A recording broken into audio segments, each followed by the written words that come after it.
asalaamaaleykum mbokku internet IZAD TV asalaamaaleykum waa Sénégal mbégte lañ amati ak bànneex daal di ñëw ak yéen ci seen rendez-vous seen émission le soir de l'actualité Abdou Face au majeur nekk émission boo hebdomadaire boo xam ne tous les samedis ngeen koy am fii ci seen chaîne YouTube IZAD TV ñu daal di faram-fàccee nag li nga xam ne moom mooy actualité réew mi ba ci bitim réew andi ceeg koo xam ne kenn dootu ko présenté Sénégal ak waa bitim réew di major Kandji ba loolu ñu ngi koy sant bu baax di ko gërëma ci disponibilité saa su ne mu toog di delloo xam-xamam li nga xam ne moom mooy sénégalais yi ba tax amati nañ bànneex tey daal di jàkkaarloog moom fas yéene échanger moom major ñu ngi lay fay Sarr di kontaan ñëwaat ci émission bi hebdomadaire bi pour discuter de l'actualité donc sant yàlla comme ñu ngi koy fekk chaque fois macha allah alors sant yàlla comme ñu ngi koy fekkee bu baax a baax mais major nag waa Niane Tukulóor nee nañ faw ñu ñëw 11 jours Niane Tukulóor tourner émission bi ah. ñu ngi lay nuyu tout le temps quoi. waaw jour on va aller là-bas tourner ko. Ce qu'on appelle la décentralisation. Ouais, surtout. la décentraliser. Ouais, passé mais am na meew quand même foofu. ouais am na meew am na lépp.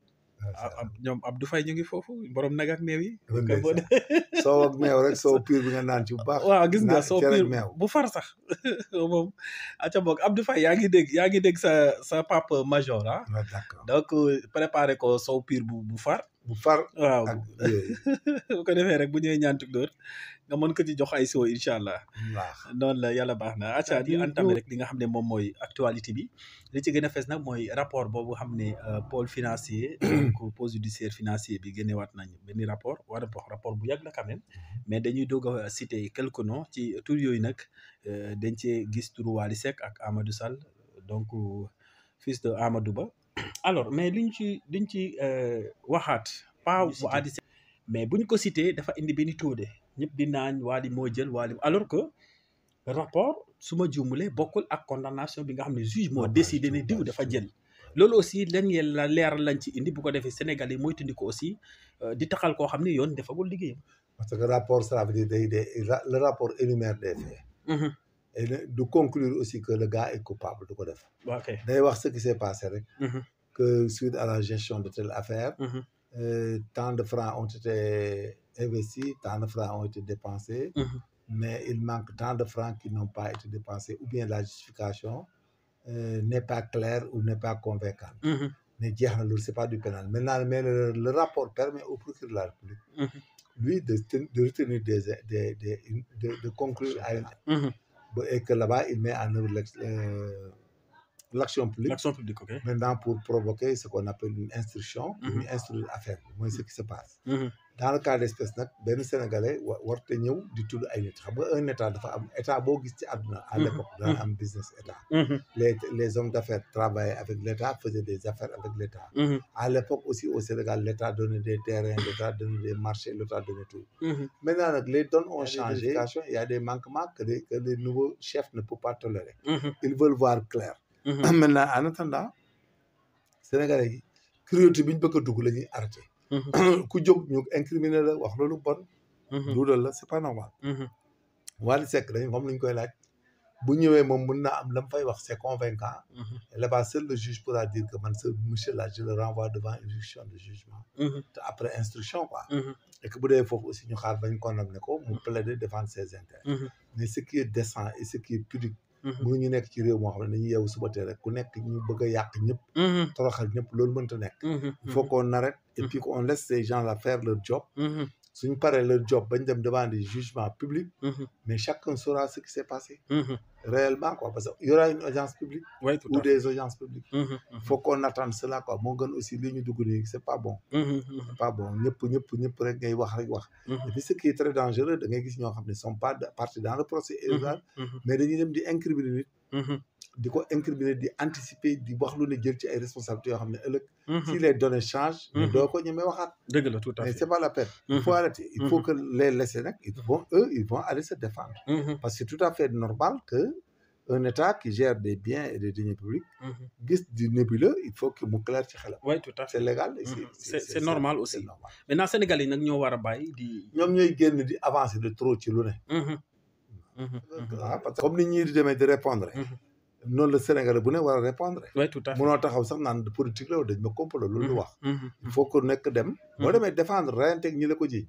loolu mooy yoon. mais doo taxaw dañuy jiñ la dara nga taxaw fële naan dañ maa complot dañ ma naan. waaw dëgg la loolu ça ne peut pas aller. ça ne peut pas aller. il faut qu'il ay répondre bu ñu demee ñu laaj leen.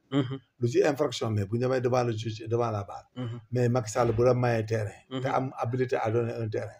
mais je suis désolé mais le juge ne pourra rien contre toi. oui tout à fait donc il faut ñu bàyyi di yoon def liggéey même Amadou Ba également c'était nañ ko ci des. c'est ça doomu président. waaw c'est ça. donc loolu yëpp nekk ay affaires judiciaires. voilà maintenant nag tous ces faits là. président de la République ak directeur impôt domaine bu la mayee terrain du infraction. de infraction bi mais est-ce que dans ce cas de figure mën nañ extrader ki nga xam ne moom mooy Amadou Sall. non c'est la nationalité américaine mënut a nekk et même des fois booy extrader nit mën na demander asile politique dire que man si je pars au Sénégal. je ferai pas l'objet de justice équitable juste et équitable. évoqué ko gars yi plaider ko dans le tribunal boo xam ne ci pays bi ngay nekk. gars yi duñ la bàyyi nga ñëw doo ñëw. ok parfois c'est difficile de contexte bi ñu nekk Sénégal ak coow lu bari nii. ça mën a étonné que un pays délivré nii. waaw coow li dafa bari. coow dafa bari de. waaw coow li dafa bari avant. dafa am coow avant pendant et après. après ok donc loolu. day indi des suspicions. d'inéquité. dans le jugement à délivrer pour l'avenir. ok ça pourrait amener des problèmes je ne pense pas kenn ñëw. mais là soyons prudents. ayons de la pudeur aussi on ne sait jamais. surtout que ëllëg. ça peut arriver à tout le monde. boo faloo quoi. donc dañ def raison garder. mënuñu toog ci réew boo xam ne aussi ku wàcce rek ñu fi sëkkatal sa famille c'est pas bon. waaw nañ def nànk rek. ba li mënta ñàkk ñu def ko quoi. même pôle judiciaire boobu également am na juróomi ministre yoo xam ne cité na leen. surtout par rapport ak. gis naa seen voté nañ seen accusation. maintenant yëpp ci Covid bi la. ci Covid bi waaw ñun ñëpp ci Covid bi la. maintenant c'est des histoires de masques des histoires d'opération. Ils n'ont qu'à donner les preuves quand même parce qu'on leur a donné l'argent. Et que le rapport est bien clair. Qu'ils ont reçu l'argent. Maintenant les gens contestent la dépense. Exacte par rapport au financement. ok Ils n'ont qu'à les expliquer c'est tout. ok Sauf Ismaël Madior où il y a des suspicions de corruption de concussion et de tout. oui tout à fait. Mais la concussion c'est le fait de demander ce qui n'est pas dû et dépasse ce qui est dû comme taxe et émolument. xaw ma nag nu ñu ko de dellusiwaatal ci loolu. waaw concussion ak corruption du bëri de. lan mooy différence. corruption c'est quelqu'un qui accepte de s'abstenir de faire ou de faire.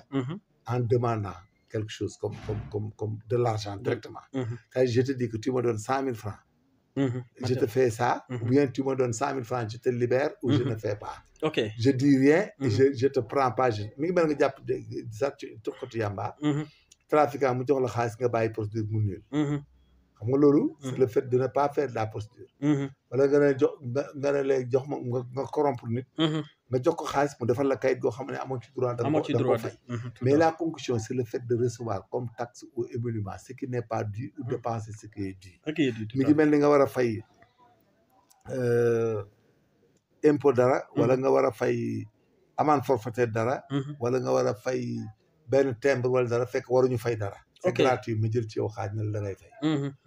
c'est une concussion la. concussion ou bien nga war a fay 100 francs ma demande le 200 francs c'est de la concussion. bokkul ak corruption c'est de waaw du benn corruption moom c'est le fait de demander. ou d'accepter.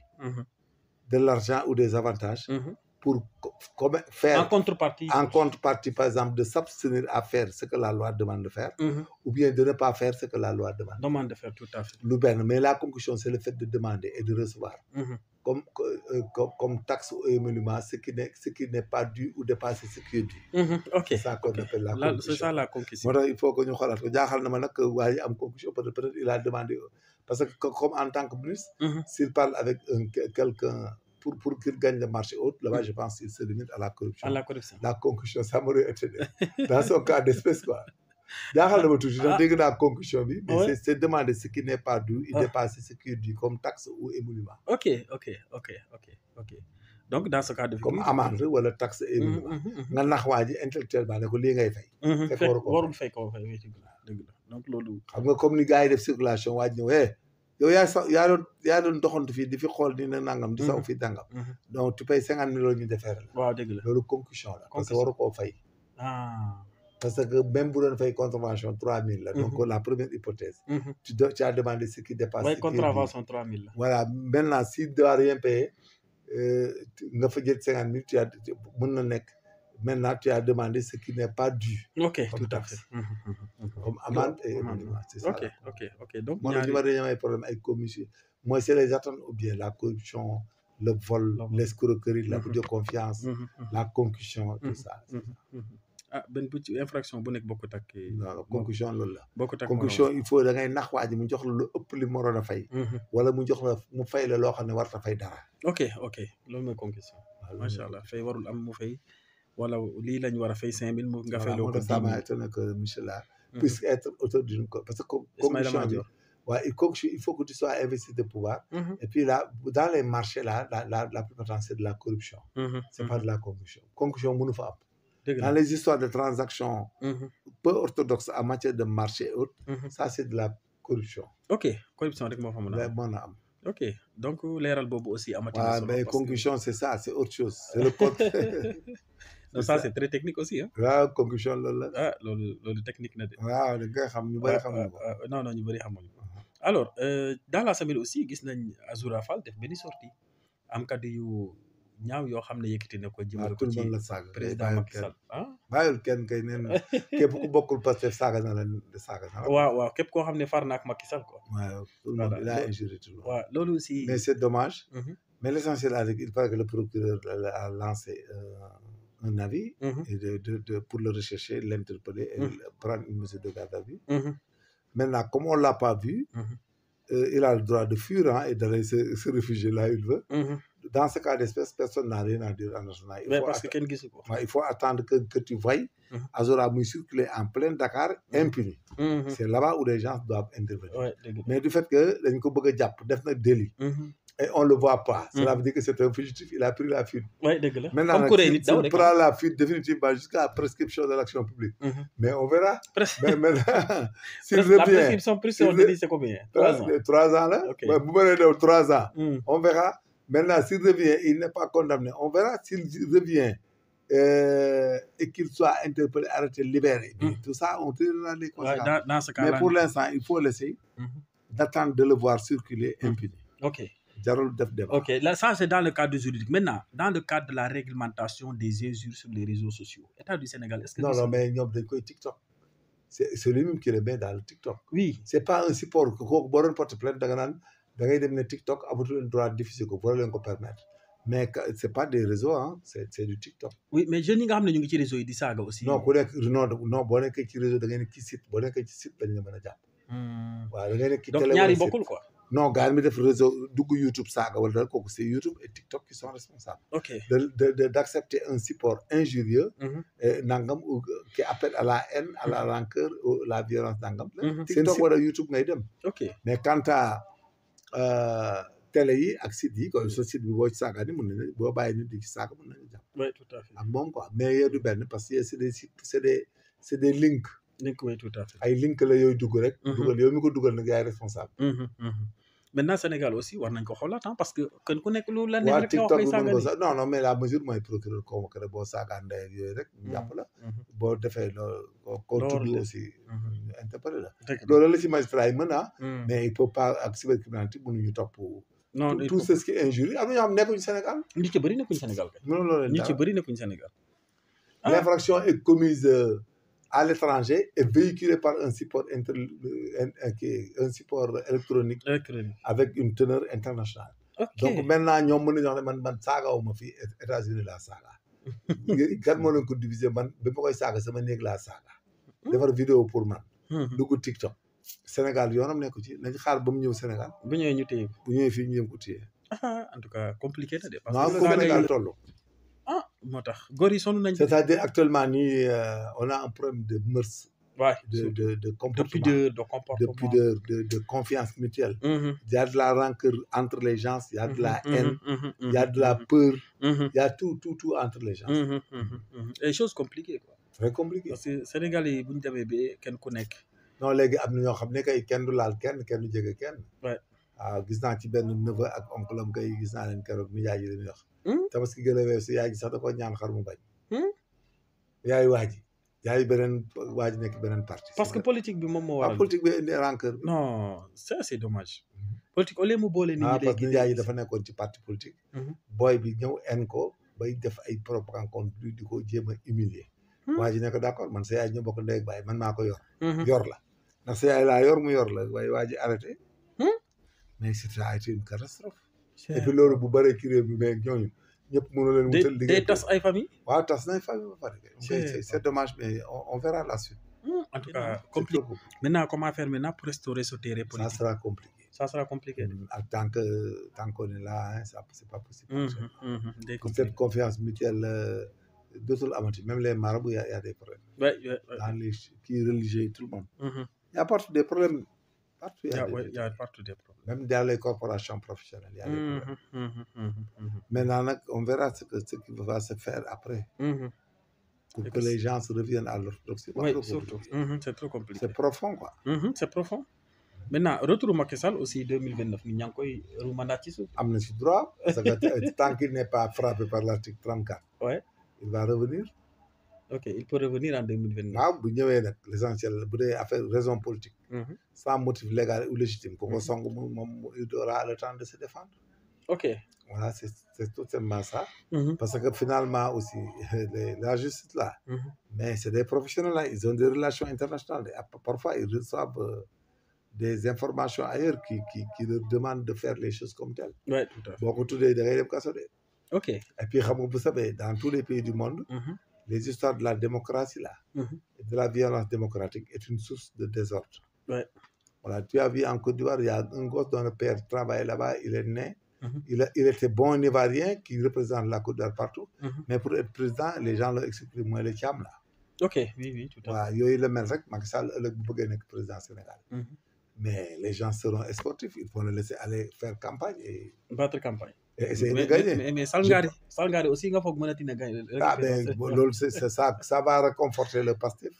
s'il vient il le bat encore bu ñëwee léegi comme Sénégalais yi xam nga man c'est très simple boo amee 54% waroo ragal kenn bay dugg ci ay affaire ab jar ko yow jéemal a gérer sa ñi lay votel nga jéem ko yokk ku ñëw songaat la boo ko gañewaatee nag boo ko ne ko grand nag maa nga nga woo ko ne ko maa boobu kay Salngari daa war a yëkkati loxo Ousmane Sonko ci kaw nag waaw dans ce cas là gars mi ne ko nag grand ñoo la mën bàyyi politique mais il va arrêter mu dem na polo waaw loolu mais ku bëgg a ñëw na ñëw voté waaw faut laisser les gens voir parce que c'est pas une solution xam nga solution mooy solution bu gën a dangereuse dans le système démocratique ouais mooy de tenter d'exclure vous savez Alassane Ouattara pourquoi il est venu au pouvoir parce que il est allé on lui a interdit il est allé se rebeller ouais finalement les gens comme xam nga gars yi africain dañuy mere pouvoir day dëgg la dañuy mere pouvoir africain day mere pouvoir africain boo nekkee ñoom di leen yërëf dañ lay mere léegi bu ñu la meree benn quinquennat ba ci toppaat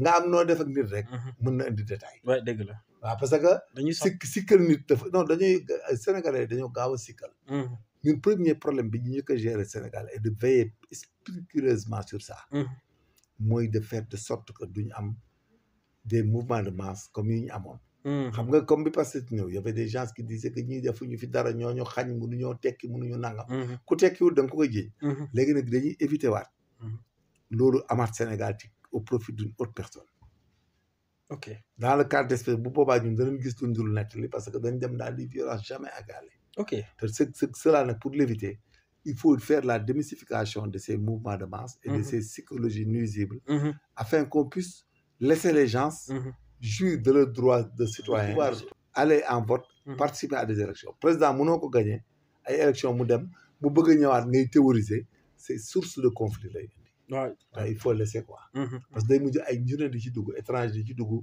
di ci ko et puis là-bas nous aussi il faut que ñuy essayer di raffermir à chaque fois notre relation internationale notre diplomatie internationale parce que un pays ne peut pas être hermétique voilà il faut qu'on l'évite même yaa ngi wax par rapport ak influence bi doolu mën a am insécurité bi ainsi de suite maintenant parlant de l'insécurité et l'enjeu au niveau mondial Sénégalais yi ban taxawaay dañu war a taxaw non l'enjeu mondial sur le plan mondial géopolitique international il y a de l'insécurité partout dans le monde mais ñun l'insécurité notre insécurité c'est quoi c'est le djihadisme qui nous menace jour et nuit parce qu'on entend chaque fois des menaces on a fait les efforts le Sénégal a consenti d'énormes efforts pour parer à ça et si vous allez dans la zone est vous allez voir que nous dormons pas mais l'essentiel nag affaire sécurité bi insécurité bi ak éventuel Sénégalais yëpp ñoo ci bokk Sénégal dañu am habitude que lépp luñ gis lu leen jaaxal lu nébuleux étranger yi ñëw ci réew bi des gens yu nekk ci àll yi di def ay affaires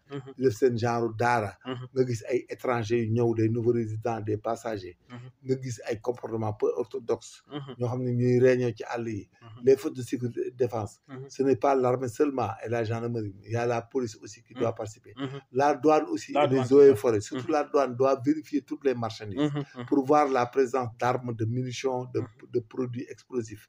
Les eaux et forêts doivent vérifier toutes les forêts et faire des patrouilles pour voir des gens qui fréquentent les forêts, bien qui sont là-bas terrés pour des entraîner ou agir dara. Mais tous les Sénégalais doivent dénoncer tous les comportements suspects et nébuleux. parce que loolu mooy réew. mais bu dee kenn sa yoon nekkul ci dara. ku nekk yaakaar ne bokkatoo ci wala bokkatoo fi. mel ni mu ngi mel ni tey nga bokkoo Pastef. nga bokkoon APR léegi on perd le pouvoir. tu vois des gens qui vont faire exploser le pays. mais nga noppi ci bañ exploser. c'est ça qu'il faut pas faire. il faut que les gens disent que fii réew la ñun ñoo ko bokk. l'essentiel ñëppay añ di reer di ndekki. et puis adduna bi dafa gaaw te dafa gaaw a jeex. boo gisee le jeune notre jeune la gendarme qui était devenu officier dans l'armée Pape Mignane. mais il est décédé un gosse très courageux. mais il a fait d'énormes efforts pour devenir officier supérieur de l'armée. Imagine quelqu'un qui passe auxiliaire gendarme qui part à l'ENOA qui passe au GIGN. il est fatigué dem armée dem ENOA génn def toutes les écoles ba nekk officier supérieur fi mu war a noppaloo yàlla jël bakkanam loolu nag ku mu wanul àdduna rek mais dara du la war imagine ce jeune là qui a consenti énormément d'efforts physique et intellectuel qui a souffert dans sa chair dans son corps dans son physique dans son intellectuel jàng guddi jàng bëccëg daw guddi daw bëccëg commando para tout ba nekk officier supérieur am des projections dans l'avenir nga xam ne dans 3 ans tu allais être lieutenant-colonel dans 4 ans 7 ans tu allais être colonel plein dans 10 ans nangam il lui restait des années de service parce que Pape Mignane doit avoir normalement dans l'ordre de 5 bon ay 77 la judd je ne sais pas waru sori foofu il mel ne lay judd donc temps il lui restait ay 12 ans de carrière ou plus donc imagine tous ces efforts qu'ils ont fait. Ces gosses-là, ils apprennent, ils sont fatigués. Surtout les officiers qui passent sous-officiers. Les officiers qui viennent du grade de sous-officier. Ils dem ENSOA carrière. Sonn. ñëw gendarmerie sonnaat def ay CIA def tout donc ñëwaat dem ENOA sonn. Imagine sacrifice yooyu nga def ko ba heure bi yàlla jël sa bakkan ci lu gaaw. donc cela veut dire que ñu ngi koy jaale ñëpp. ñu ngi doon liggéeyandoo ak sa famille la gendarmerie l'armée la primature. Ousmane Sonko c'est tout à fait normal parce que c'est un jeune man je le ko xam nga man daaw ma ci def attention. je le connais tellement bien sama boy la woon mais. defuma sax attention ne Pape Mignane moo nekkoon officier bi. sama xel nekku ci woon. man daal bi mu dindee mbaxana mi gars ñu wane photo bi rek. ma ne mais kii GIGN la woon. ba yaakaar ne sax GIGN bu décédé la. man xam tu contrôle plus. parce que man naa ngi woon ci camp bi. man naa ngi nekk 95 laa nekk ci camp bi. ba parce que 2006. donc bi mu ñëw GIGN yëpp fekk gos yi fa xam naa leen. ay auxiliaire bien dynamique. donc man après laay gisaat ni moom la Pape Mignane la. normalement sax il était logé avec nous dans les cités là. donc voilà que loolu rek war na la àdduna. donc voilà que. il faut que tout le monde participe à la sécurisation du pays. Et que les gens soient vigilants parce que chaque jour nous avons dit que site yeeg. yëpp et le terrorisme maintenant dans le monde où nous sommes c'est un défi. c'est un défi oui. dañ lay défier ñoom. non ñoom ñoo lay défier. si dañuy défier dëkk bi avant ñu fay wàcc. waaw dañ lay défier non dañuy défier ça dëkk même Côte d'Ivoire était comme nous. mais néanmoins ils ont attaqué Grand Bassam. Oui, tout à fait. Nous, on était comme la Côte d'Ivoire. On avait la menace vers nous, quoi. À Abidjan. Vers fi ñu nekkoon suñu quartier bi ñu nekkoon je commence à perdre les noms là. Les gens, mais il y avait déjà des gosses que j'avais remarqué ay genre kan xam borom si kii yi. ma remarqué ñu jékki-jékki rek ma gis ñu am ay financement di jaay ay pneu di jaay affaire ma ne ko mais toi là on t'a financé mu ne on m'a financé. ndeke ñooñu ñëpp ci lañ bokk. waaye bett ñu Grand Bassam mooy bii nekk bi ñu ñëw. Donc, cela veut dire que le terrorisme est une affaire sérieuse. Les populations sénégalaises, tout le monde participe à la sécurisation. Et que je demande à l'État de parler aux instituteurs qui parlent avec les villageois, les préfets, les sous-préfets, parlent avec les villageois, leur donner les indicateurs. Nous avons des indices. Il faut leur donner et ne jamais baisser, lâcher de l'Est. Et que tout le monde participe de cela. Les hommes de tenue, surtout qui sont dans les circulations et dans les hautes, il faut qu'ils soient sérieux. La nuit, il faut faire de l'ancrage. Il faut surveiller les véhicules, autre que de demander des permis rec. Permis, carte grise, nangam, tu as dépassé, tu as nangam, il faut vérifier les véhicules la nuit, faire descendre les gens, vérifier les habitacles. Mal, habitacle, palper les choses, mon arme. Les plastiques, les douaniers, quand ils visitent les marchés, quand ils voient des substances quelconques, des détonateurs, on ne sait jamais. Tu vas voir la mèche lente, il faut voir les mèches, tout ça. Il faut voir les pétards relais. Il faut connaître les pétards relais. Il faut connaître le plastique. Le mélanine. Yooyu dañ ko war a war ñu xam ko. jàngal leen ko pour que ñu koy xool. Parce que c'est du sérieux et du sérieux. Aucun pays dans le monde, surtout en Afrique là subsaharienne. Gis nga ñun ñii Sénégalais surtout. Nous n'avons pas de menace guerrière avec une guerre asymétrique. Nous n'avons pas ça. Nous, notre grand problème un jour, mooy ay nit ñëw yàqal ñu déstabiliser suñu réew. tiital nit ñi. Parce que tiit gi mooy problème cauchemar boobu moo baaxul. Oui, tout à fait. Parce que benn waay rek bu yàqee dara rek ci réew mi rek bett ñu rek.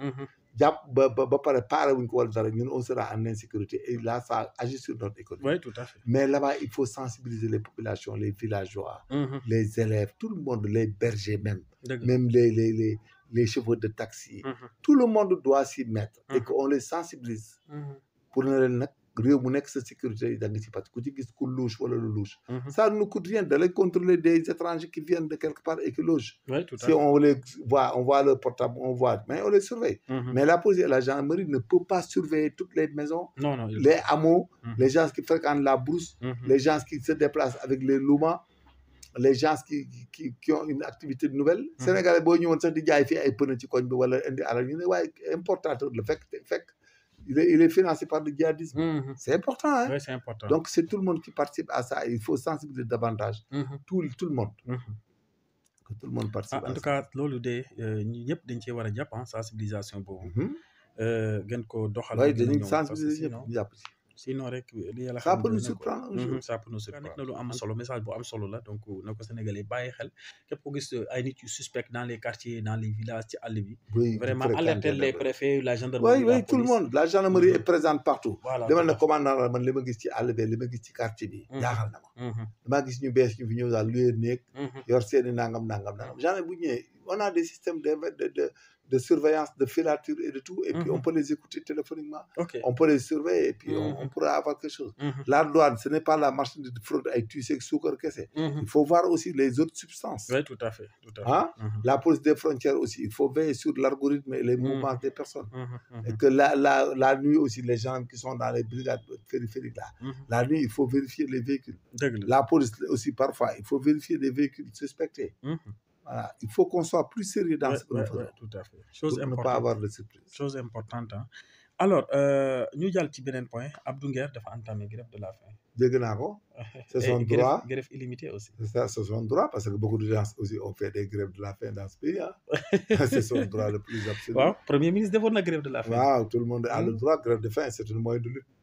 Syndical d'abord. Et finalement, en matière de justice, les syndicats les faisaient. Tu sais, les grèves de la faim, là, ce sont même les gens, les djihadistes, là, en Afghanistan et ailleurs, là, qui ont initié ça en premier lieu. Ça émane de là-bas. Histoire bi foofu la jógee. Waaw mooy ak Guantanamo ak yooyu ay grève de la faim. Parce que les droits humains veillent sur ça. Ok. waaw bu amee problème mar de si ci dee rek catastrophe la. léegi finalité non mais dañ koy yóbbu ci hôpitaux yi comme di ñafatu sama gars yi rek yóbbu leen principal perfusionné leen. Il y aura pas de problème quoi, il y aura pas de mort, il y aura rien. Bon, les marabouts vont intervenir, ne ko bu ci xaru. Il n'y a pas de xaru parce que les gens ne les laissent pour jamais mourir. Soit avec de la faim, ils perfusionnent leen. On te met du sérum glucose ak ay vitamines nga dund. Mais c'est de bonne guerre, hein. La perfusion. Voilà, tu sais, c'est comme ça. Ça a été hérité dans des histoires de djihadisme qui ont fait la grève de la faim. Ok. Et après, la lutte syndicale, quand il y a des revendications de droits, tu as vu chaque fois les gars des sociétés là se réunissaient quelque part et faisaient de la grève de la faim. Oui, tout à fait. Ah, donc Mohamed il fait ça. C'est son arme, donc il se défend, il a le droit. Ok. Donc lan moo mën a nekk finalité est-ce que grève de la faim. Non, il y aura pas de problème. Les gens vont intervenir, les gens vont gérer. mais mën na ça. tax est-ce que mën na tax ñu atte ko léegi nii. Non, dañ koy atte sax parce que instruction moom du yàgg moom l'affaire est presque flagrante. su dee da nga koy incriminer de ce qu'il a dit le délit est instantané. xam nga délit instantané booy wax ni c'est comme un délit instantané. délit instantané mooy. ah xam nga délit instantané mooy le délit se consomme tout de suite. ok c'est comme le boo koy comparer da nga koy comparer comme délit formel. quand tu utilises une substance qui peut donner la mort. que waa ji di ko naan ak ñàkk ko naan ba nga administrer ko rek tu es en empoisonnement.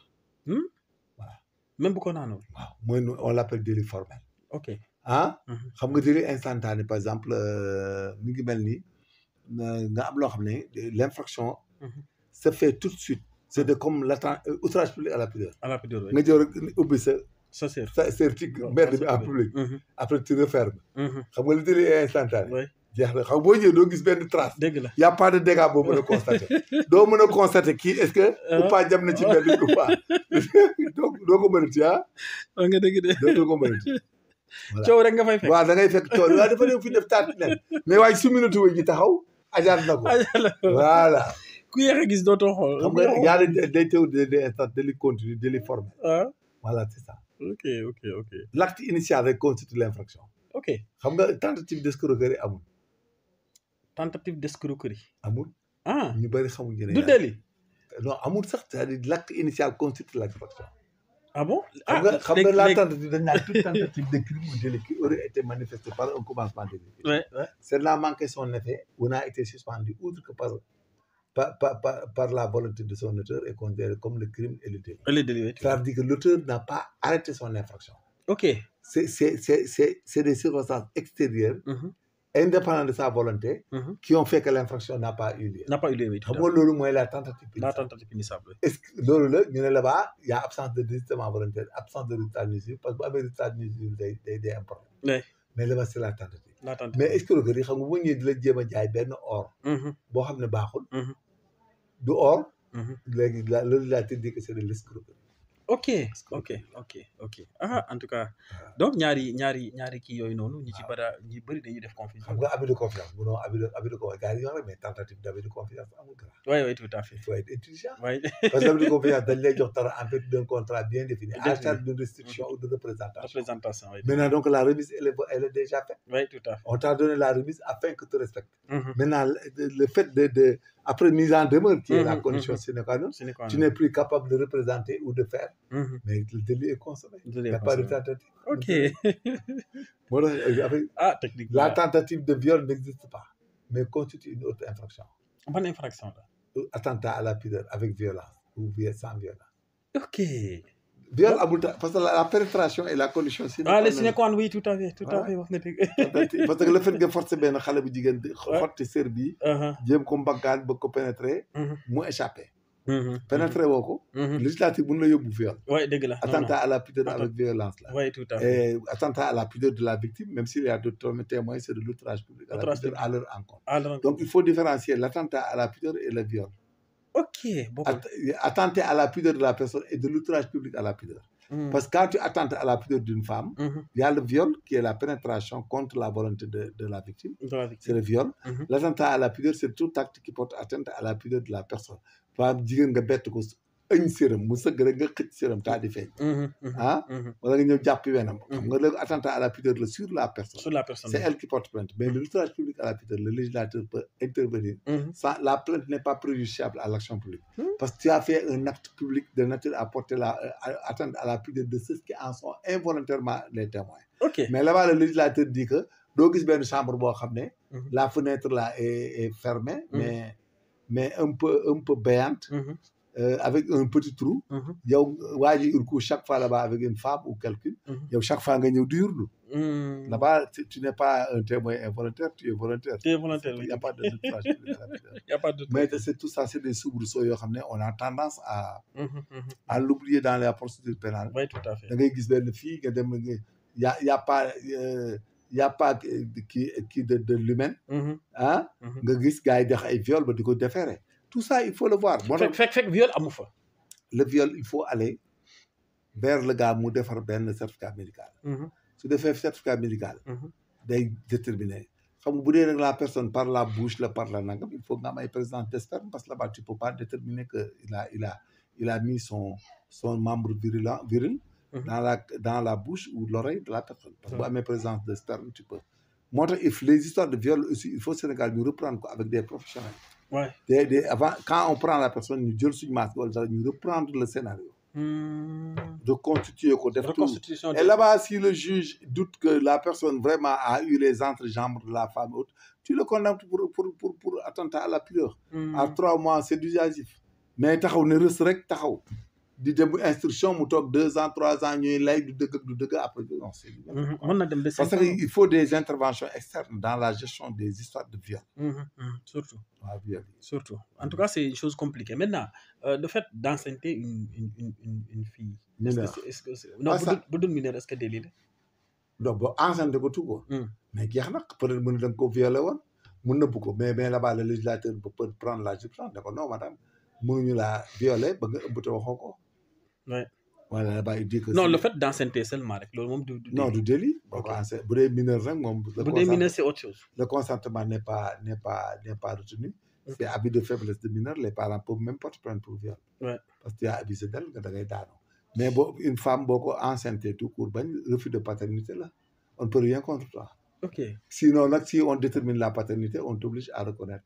mën nañu ci topp pour obliger la nga entretenir ko mais amul délit kenn du la tëj aussi bu dee dof nag koo xam ne ses facultés mentales sont altérées boo ko defee aussi moom dañ lay tëj viol la waaye viol la maintenant bu fekkee parce que la plupart xale yu góor yi li ñuy wax mooy que ne Ndeye Fatou seet si na ma sama kër sama gel la dañuy ànd nga forcé ko ànd ak moom après nga ne ko nga plaidé naan moo ma seet si bi sama non forcé ko bu dee da nga ko forcé day am nombre de jours yu muy dem na nga ko violé lu toog 3 mois nga takk jabar mu la attaque loolu gars yi dañ ko am nañu ko daan def ñu di créer gosse yi mais c'est illégal parce que gel bu majeur boo demee sa kër far guddi c'est supposé que tu as consenti parce que là-bas dañuy dem dans la théorie du doute et une dubio pro le doute profite au délinquant il faut qu'on joue de ça tu peux pas être la fiancée de quelqu'un vous sortez pendant 3 ans nga biiral la wala mu yow takk jabar wala dara nga damaa ñëw jour mu viol non il faut des préalables xam nga le hasard là le viol dans le cas de viol il faut que le législateur sénégalais prenne compte du hasard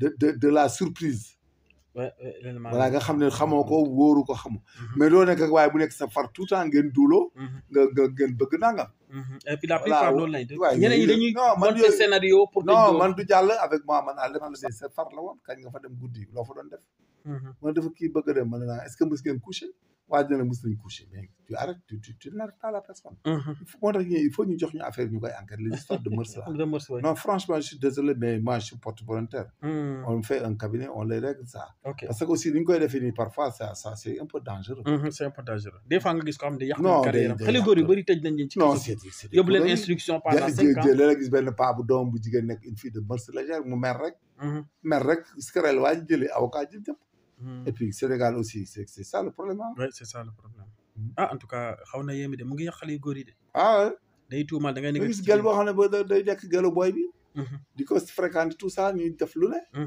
ñoom nga nekk di flirter ak moom di def du n'importe quoi moo tax il faut qu'on ait des enquêteurs ferrés qui reprennent les choses sérieusement chronologiquement dans le temps et dans l'espace et puis là-bas quand il y a doute il faut arrêter et puis les filles là tu ne veux pas être violé, tu ne veux pas être abusé, ne fréquente pas les gens dans leur maison. Quand on sort de nos secours, il faut qu'on retourne à l'orthodoxie. Mais ces filles-là qui traînent dans la rue, qu'on ait un far, qu'on ait un maran, mais après, vous avez ben cas qui fait mouche, tu vois, le wadi, ngeen seq benn affaire wala jox 20 000 wala 25 000 wala 50 000 joxu la ko. même bu dee mag ngeen créer ko problème. mag da nga koy créer problème. waaye dëgg la noonu la ñuy def. moo tax après ñu chantage la. même dans les histoires de femmes de ménage là. mais y a des problèmes. wala nga borom kër gu léger di régler ak ñoom wala di wax ak ñoom wala nangam.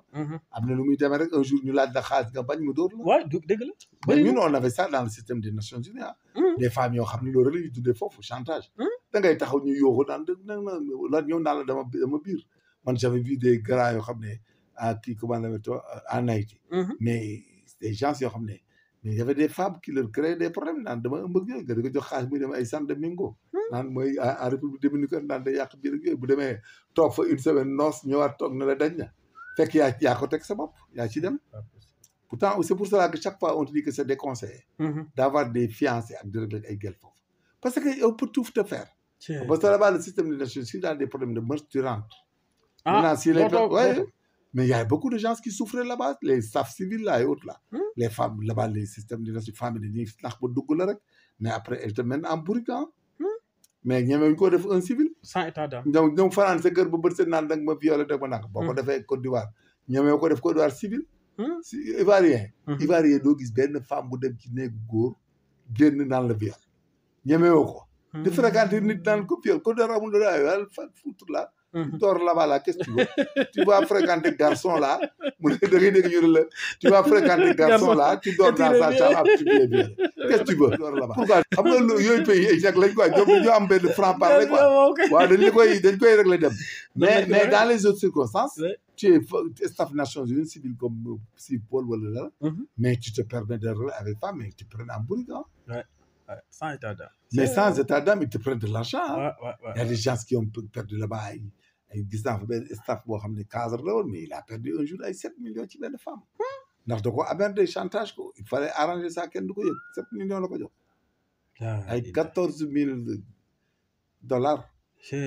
ci jamono jooju ay 2007 8 yu mel noonu c'est grave donc il y a beaucoup de détails à régler moo tax l'administration de la justice c'est très compliqué oui c'est très compliqué et puis état war na ko yaatal nag comme li nga wax ubbi ay cabinet il faut de grandes enquêtes et puis il faut conclure la turpitude même de la supposée victime les filles là une fille boo xam ne tu n'es pas vierge fu ne nga dem fa wala mës nga jur doom wala nga nekk ay xale boo xam ne même les parents là parfois une fille nga jël ko une fille émancipée qui a 15 ans rafet nga gis benn fonctionnaire wala benn waaye bu nekk ci koñ bi am xaalis wala dara nga di ko jox ba mu ëmbal ko wala dara coow li ne kur ngeen nangam parents yi nag leen di jàppale complicité la exploitation de mineur la exploitation sexuelle nga leen di jàppe da nga leen di jàppe exploitation sexuelle bokkut ak proxénétisme parce que proxénétisme sa doom duñu la proxénété da nga ko exploité sa doom boo ko joxee ordre parce que y a autorité de la personne sur la victime sur la victime dëgg la voilà yooyu yëpp de technique la ñuy jàng di ko bind mais ñun Sénégal on n'approfondit pas ñu dem rek di mbëkk di dem moo tax finalement la société day bëgg quoi y a trop de détails y a trop de détails en tout cas xaw na yéeme de viol au Sénégal moom c'est la chose la plus compliquée. C'est très compliqué. Oui, c'est très compliqué. Oui, c'est l'histoire de mœurs là. Ni ñu koy enquêter la dafa disperser, dafa disparaître. Mais loolu aussi est-ce que xalaatoon ni war nga ci mën a bind téere benn livre. waaw mën nañ ci bind la gestion la procédure pénale autrement. Autrement quoi. oui ci doo autrement nga wax les cas. La psychose criminelle. Par exemple, les imprudences des personnes, les maladresses. Ce n'est pas en police de la circulation autre qu'il y ait des maladresses. Mais tout le monde fait des maladresses. Tu vois une très belle fille en ville, or qu'elle a 17 ans, elle est grande, grosse, elle a... Oui, tout à fait. Voilà, il y a des maladresses. Alors que mineur, nga dem ak moom mu ëmbalee papa ji mer na sama doom na bëggoon mu jàng nga fexe ba corrompre ko nangam mais dóor la nga daanu. Et boo demee tribunal le législateur dit que le consentement n'est pas licite ni conforme. Voilà, et mine de rien la personne peut prendre 10 ans dem toog. non boo tax jeunesse yi ñu bëri seen avenir kii nan. tout ça c'est des choses à voir. L'émancipation pourtant parfois les gens vous les regardez la personnalité de la victime. L'émancipation de la fille. Est-ce que mën na tromper keneen. Le magistrat s'il est là il dira que man su ma daje woon ak kii elle peut me tromper. Là-bas il pourra juger. Mais des fois c'est dommage s'il y a grossesse. Voilà, s'il y a un certificat médical. Et puis les certificats médicaux, là, il faut aller en contre-expertise chaque fois. En contre-expertise, oui. Mais du coup, au Sénégal, mais c'est pas fait. Lolo aussi, c'est important. On a une contre-expertise. C'est important. Alors, ñu jàll suñu waa ji nag Mame Mbaye Niang feeñati na de. kenn xamul nag ndax waxul de dafa feeñ rek ci benn vol xamante ne doon voyager je ne sais pas. Mais pas à l'extérieur. Oui, à l'extérieur. Entre d'autres pays. Oui, entre d'autres pays. Ah, loolu kay ça il est considéré comme état indépendant. am na ci droit quoi. Non, am na droit de voyager. Est-ce que ñoom Sénégal am nañ droit ñëw Sénégal. Mais comme ils sont poursuivis, inculpés et qu'il y a la force publique, et il y a la justice, et que la force publique dispose des moyens de coercion. Boo ñëwee dañuy jàpp par la force yóbbu la. Donc ñoom ils vont pas venir. duñ ñëw de. Et puis kenn leen rapatrier. Mais dund boobu tam nar na métti de. juddoo Sénégal il amène toute sa famille. maa xam ne ñoom dañuy xaar le moment propice pour ñëw rek. kon nag léegi nag ñun on va les juger par défaut si on retient des infractions à leur encontre. On les juge par défaut mais tout jugement par défaut qui n'est pas itératif est susceptible d'opposition. itératif mooy lan. itératif défaut mooy nga ta ñu ñaari yoon nga tardé. c'est-à-dire itératif défaut mooy dañ la juger nekkoo fi. nga ñëw ne je m'oppose au jugement. On l'appelle une procédure de rétraction. Rétraction, oui. La procédure retourne à la juridiction qui avait jugé. Ok. Maintenant là-bas nag si tu ne reviens pas. Le jugement est itératif défaut. Ok. ñaari yoon. Ok. ci même juridiction. Même juridiction bi. voilà là-bas nag c'est définitif duñ lay bàyyi dem seen yoon. ok exécuté. exécuté. maintenant bokkut ak ñu juger la nga def appel. nga présent def appel du benn. bokkul dem appel user des voies de recours ordinaire et extraordinaire. extraordinaire. loolu c'est une autre procédure. loolu tu es jugé tu es présent. on finit tu fais appel. On te fait appel, tu n'es pas content, tu fais un pourvoi en cassation. En cassation, oui, tout à fait. Mais les jugements par défaut, on te juge au tribunal de grande instance de Dakar en matière délictuelle. Tu ne viens pas. Tu es au courant du jugement, tu viens, tu fais opposition. Nous enrôlons dans un mois, nga demaat bañ a ñëwaat. Sans être représenté. Ok. Moi là-bas, tu es en itératif défaut. ok ok amatoo possibilité def. day définitif day jàll. dañ lay condamné soo ñëwatee kay xanaa nga dem defi appel. ok te délai d'appel bu épuisé woo day définitif dañ koy exécuter. ok le juge d'exécution des peines day juger la personne avec laquelle tu avais affaire va chercher le jugement et exécute son jugement. exécuté. léegi nag là-bas nag tu peux faire des référés de faire de la distraction. Ah en tout cas xaw na c'est des procédures un peu compliquées. Ah ben il faut les connaître. mais quand même def politique ci sa réew liggéey ba bëgg a dee ba pare mënatoo fa dugg aussi loolu compliqué na de. waaw bi compliqué mais d'habitude kon est-ce que nit ñi waratuñu xoolaat seen. non d'habitude c'est ça que beaucoup ce qu'on appelait. xam nga amoon na France à l'époque. ay gouvernement de Vichy am ñu doon contre dem beneen réew. dans tous les pays au début des démocraties autres il y avait des gens qui quittaient leur pays. qui fuyaient leur pays parce qu'ils étaient des opposants indésirables. il était des comme Alassane Ouattara finalement il avait quitté la Côte d'Ivoire dem wuti doole feneen. chaque pays da ngay gis koo xam ne day dem ci benn pays daw génn pays boobu dem comme Yaya Jammeh ni mu def. il est sorti il est parti dans un autre pays. Sénégal aussi maintenant foofu lañ toll il y a beaucoup de gens qui sortent et qui ne reviennent pas. Maintenant ñoom it ils sont là-bas ils vont essayer de supporter des gens en politique. kooku c'est l'entre-jeu. Ce qu'on appelle l'entre-jeu politique. L'entre-jeu politique. Ça anime aussi le débat politique. Oui, tout à fait. Les gens, un jour, ils peuvent gagner un pouvoir par un parti qui prend serment un président installé ou qui vient et qui viennent en grosse forme. Oui, tout à fait. Voilà, parce qu'en politique, on entre dans la dissuétude. Ok. Ce qui est regrettable en matière politique, dès que tu es au pouvoir, tu entres dans la dissuétude. Oui, tout à fait. Voilà, tu commences. Non, doo jël ay nit de gars yi génn la ma waxoon defu ko. aw ma ci dara. gisuma ci sama bopp. commencé maire. waaw maire di bàyyi rek. pour des intérêts personnels. gis nga bu defee 1 an 2 ans remaniement doo ko laal. parce que xam nga daal c'est un danger da nga gis benn ministère boo xam ne le gars il amène là-bas 40 personnes yoo xam ne tegu ko fenn. le gars tu remanies il vient il a des chances à lui parce que ku nekk da ngay am base politique. oui tout à fait. sa base politique boobu nga am pour nga vivre politiquement. day jafe. xam nga comme par exemple je donne un exemple. Par exemple Pastef. Les gens qui sont avec Pastef n'ont pas de base. Pastef c'est Ousmane tout court. oui loolu moom c'est un constat. Ousmane tout court la. c'est-à-dire loolu moom c'est un constat. Pastef c'est Ousmane tout court.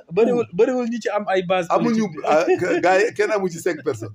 c'est-à-dire doo dégg kenn wax sama tudd ba tudd benn ministre Pastef dara. donc c'est Ousmane tout court. léegi nag c'est Ousmane qui est le responsable. léegi maintenant c'est à lui.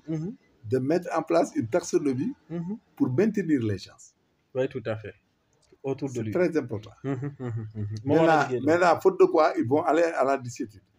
Parce que les gens vont commencer, tout va faire manque de faire des billets Makka. C'est comme ça que ça se passe. Parce que kenn du naan la bëgguma dem Makka. ku nekk bu yàggee ñu dañoo bëgg kër. dañoo bëgg nangam damaa bëgg liggéey. te loolu mënul continuer. non mënut a jël ñëpp mënut a nekk. parce que bu yàggee yow ñiy mer ñooy ëpp di kontaan. xam nga Sénégal gi. Aucun parti politique ne peut satisfaire 1 million de personnes. Non, c'est on va aller en crise économique, on ne pourra plus payer les salaires, on ne pourra rien. Et que là-bas, tout le reste sera mécontent, et que là-bas, ce qu'on appelle la dissuétude va arriver, et que les gens vont te faire partir. Pour élection jotée, tu ne peux rien dire, tu vas dépenser tous tes billes et tu perds. Oui, tu perds, oui, tout à fait. Ça, Macky Sall avait le même nombre avec Abdoulaye Wade. Yoonu yokkute, tout le monde avait cru. Tout le monde avait déferlé. ñëpp bàyyi wan ginnaaw jàppale Macky. mais politique du Sénégal en Afrique c'est des intérêts la démagogie domine sur le. oui tout à fait sur le. ñi ci ëpp moom balaa ñu lay jàppale dañuy yaakaar ne. non pas du tout bu toogee 1 an 2 ans 3 ans rek. gisuñ dara. buñ paree 4 ans da ngay dégg ay ku la joxul ndekki bu ne da lay jox donc Sénégal la mel noonu. citation wolof yi gën ko faire de la politique ici au Sénégal c'est un risque même. oui c'est un risque. waaw c'est un grand risque. c'est un risque ça c'est vrai. waaw bu la yàlla may sutura sax nga teel a naani kaani. ba oui c'est la vérité Sénégal gi dana dem ba mu yàgg sax buñ la wooyee dana kaay nekk ministre da ngay bañ de. oui dëgg la. boo amee dara xanaa boo yorul dara ne xam na naa risqué. mais ku ci am sa teraanga nangam. dugg ci c'est très risqué. c'est risqué oui. guddi yi ñu toll c'est risqué. loolu moom c'est vrai c'est un risque énorme de. parce que faire la politique même c'est risqué. ah en tout cas yéeme na trop de bon nañ ci kii rek bon démb rek gis nañ Ngor benn immeuble bu effondré. waaw dafa gas ci gannaaw. la nappe est très proche. le sable dès qu'il se désinue rek y a l'inertie du poids de l'immeuble. immeuble yi ñuy gas Ngor li ñuy tax Sénégal nii. ni ñuy gasee immeuble moo garaaw. parce que da ngay def sa benn immeuble def fondement 3 mètres. benn waay ñëw bëgg a gas à côté de toi. là-bas nag comme le sable n'est plus uni ñoom dañuy fàtte l'inertie quoi. l'histoire de par inertie. parce que le poids du bâtiment. du côté bi nga gasee. bu amatul suuf amatul dara. poids bi day agir. parce que poids bi bu agiree. suuf si moo koy téye dans son ensemble. xam nga sama kër gi ni mu taxawee nii ci suuf si. boo ko gasoon wër ko nii. mais poids bi day suuf si day pàcc. day daw. inertie bi. parce que quand le poids du bâtiment est là. Maintenant il agit il fait sa pesanteur sur le sable. mais le sable comme il est uni par rapport à son environnement qui est tout sable. lépp sable la. du mën a dem. waaw léegi nag mais mi ngi mel rek nga jël lii suuf. nga teg benn brique ci kaw day pàcc. waay dëgg la. ce qui s'est passé là-bas. le bâtiment était bon. mais dafa inertie bi le poids bi la. gisoo benn boor bi rek a toj. waaw tout ça nag xam naa sur le plan urbanistique. surtout lañ koy xool. wax nañuy xool. bu ñu tabaxati bâtiment yi quoi. mais gis naa bâtiment yi bari gis naa plusieurs fois loolu fa am gis naa ko woon boori Sénélec ville. waa ji dafa gas kër jàmbur daanu mu fay. am na ñu koy def di toj ay kër jàmbur dañuy gas ba laal sa suufu kër nga yàq nga perte. suñ kër yi ñun suuf c'est uni et tout mais suñ fondement kër yi parce que ay 1 mètre la. ay si Gabar HM da ko defoon ay 1 mètre lañ ko defar. ok. fi ñu attan li mu attan parce que nous sommes dans un environnement uni. uni mais même boo gasee ci à côté rek da ngay suuf si commencé daw. day daw surtout bu immeuble diisee. waaw suuf si day daw bi ngi mel ni rek nga teg nga jàll ceeb. nga teg sa loxo bës ko. nga gis ceeb bi def. day daw waaw tout à fait. c'est la même chose que la même chose. loolu nag ministère de l'urbanisme mi ngi mel ni nga jël ceeb bi. nga def xam nga 1 carré à 4 côtés. nga def 1 côté fermé 2 côtés 3 côtés fermé nga bàyyi benn côté. nga def fii suuf. nga jël cour boo ko ci defee ceeb bi fu muy génn. day pàcc. day génn ci côté non fermé. c'est ce qui s'est passé là-bas c'est facile à comprendre. mais loolu yëpp. dans le bâtiment. il faut que les gens veillent sur ça. dafa ñu vérifier waat ko bu baax. waaw vérifier ko sinon rek ça peut. xam nga ñoom ils veulent mettre des poteaux à côté juste. def chaînage. loolu la. waaw loolu la léegi Sénégal ñun dañuy dem à un moment boo xam ne. les grands immeubles là il faut que techniciens yu mag yi di ko defar. waaw dëgg la. di ko étudier quoi. sinon on construit des immeubles qui ne se collent pas. mais les immeubles se collent au Sénégal. mais bu xasan ba tabax nag ba rëcc. bâtiment bi du amati problème. day du am problème waaw da koy sëkk ak suuf ba mu fees. ak xeer ak suuf ba mu xeer day dellu. ak bâtiment bi day day taxaw waaw mais pour mu yëkkati fondement. et puis là-bas y a une nappe phréatique suuf bi dafa tooy. dafa tooy dëgg la. boo Médina gi ak Fass bi am na foo xam ne boo fa gasee 2 mètres rek am teen. mais c'est n'importe quoi c'est compliqué. ok napp bi dafa jege parce qu'il y a des zones de ruissellement. kii bi dafa jege. donc pour les grands immeubles autres il faut que les techniciens là soient appelés chaque fois. les gens de l'urbanisme les ingénieurs et tout. léegi Sénégal dañu war a faciliter ba nga xam ne ingénieurs yi sont accessibles. ok les ingénieurs à bâtiment études de sol et tout soient accessibles. comme ça kuy tabax ñu assister la à des coûts moindres. mais les Sénégalais pensent que aussi ces gens là pour nga jël leen il faut nga am alal. loolu yëpp erreur la. waaw moo tax kenn du leen jël. loolu lañ yaakaar. nekk na situation bu compliqué di leen masawu rek ci dégâts. bu assurer chantier bi y a pas de problème bu ko assurer day fay waa ji bâtiment bi. da koy fay de ok en tout cas. et puis là-bas aussi j'interpelle les gens à s'assurer. Ouais. Les Sénégalais, ils font des bâtiments, mënoo def bâtiment 300 millions, 400 millions. te Et amoo le chantier doo ko assurer. ok Pour des dégâts contre les tiers Mhm, et mhm. contre les gens qui travaillent là-bas. Ouais, dëgg la L'État doit dire dans l'utilisation de côté que la souscription à une assurance est et obligatoire. obligation oui Est obligatoire. loolu lañ war a taxaw loolu moom war nañ ko def comme ni ñuy assurer oto yi obligatoirement Voilà. mais foofu aussi dafa war a am obligatoirement dafa war a am assurance loolu lu am solo la alors def nañ round pour actualité bi ban message ak lan ngay tàggatoo. Bon, message yi ñu tàggati ko ah bon donc nawet baa ngi ñëw. C'est tout simplement ça. surtout. Veiller à ce que qu'il n'y ait pas échec. Pour les intrants là, il faut bien les voir. Les semences là, il faut aussi bien les expérimenter et les voir. Et puis il faut inciter les gens à aller cultiver la terre. Oui, je viens de la zone de Diogo quoi. Dans le cadre du maraîchage, vraiment les gens sont braves. Diogo Ils ont beaucoup fait. Ils ont beaucoup cultivé de légumes yu rafet. Légumes yu bari yu rafet. Machallah. Et là-bas, je pense qu'il faut qu'on aille vers des gens qui vont investir là-dessus, qui achètent les légumes, qui les conditionnent dans des chambres froides et qui pourront les vendre d'une autre manière. Par exemple, defar leen ba nga xam ne batansi bi da nga ko mën a tranché en paqueté ko ñu jënd ko. Carotte bi ñu di ko xolli di ko jaay. Pomme de terre bi ñu di ko xolli di ko jaay.